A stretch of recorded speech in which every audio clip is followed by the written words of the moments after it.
Galing oh. Ipapasok natin yung sakyan dito. Kasi pagbukas mo, malabas. Ang hindi natin makita kung paano natin nililipat dito sa shower yung tubig. Aray ko! Kuya Express! Dalawa rin ang bed. Maayos to, kaya lang nagulo na gawa ng tumulog kami kagabi. Madaling araw na ngayon guys. Maaga kami gigising kasi kaya kami nag-stay dito. Pagkagaling namin ng La Union. May schedule pa kami dapat gawin ng maaga kaya hindi na ako nakauwi ng bahay. Yung bed kahit 2 tao kasya na. Maluwag yung area no. Okay din naman yung CR kasi hot and cold Okay. Yes, may bidet. Malinis May bathtub. Yun ang problema guys. Maliligo tayo.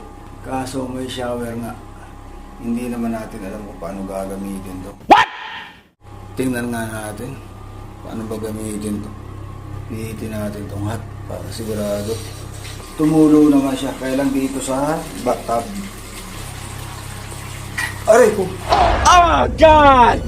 Kapipihit natin. Natanggal pa siya. Wala siyang ibang pihitan guys. Ito ang instruction. Open the shower faucet, pull down, spout and malabo. Spout and malabo. Ang nakalagay guys, hindi makita. Anong gagawin natin dito? Kasi pagbukas mo, malabas. Ang hindi natin makita kung paano natin nililipat dito sa shower yung tubig. Yun ang mabigat nakaubad na tayo. Nakakaya magtanong doon sa kasama natin kasi tulog pa. Ayun ka po sa balat. Ganun lang pala. Iangat mo dito. Mahirap yung ignorante. Pagdating sa mga shower na ganito guys. Nasanay tayo sa tabo. Kaya lang huwag nyo gagamitin yung hot kasi mapapaso kayo. Ito muna ang gamitin nyo. Bubuksan nyo ito ng bagya. Yung tutulo yung saka mo hihilaan ito. Ayun parang tutulo. Let's go. Ligo na tayo. Tingnan naman natin yung kanilang second floor kasi doon kayo Sir? Room 703. Breakfast po. Tiara Oriental Hotel. Ito ang lobby na Tiara Hotel. May mga binaba na tayong gamit kagabi. Ngayon naman pupunta tayo sa storage. Kung saan yung mga gamit namin na hindi ka agad gagamitin. May mga narerentahan ngayon na pwede mong i-imbak muna yung mga gamit mo.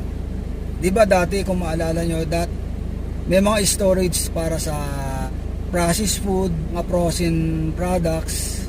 Ngayon naman kahit yung mga anything na bagay, mga dokumento, rerentahan nyo para i-imbak yung mga gamit nyo.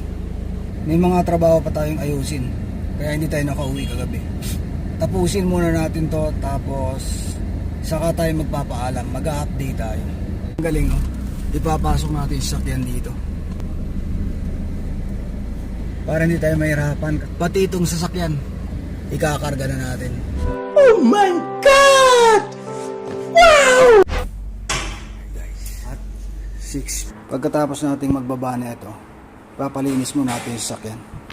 Dahil naibaba na natin lahat yung mga gamit natin dito sa sasakyan, bago tayo pumunta sa next na gagawin natin, magpapakarwas muna tayo.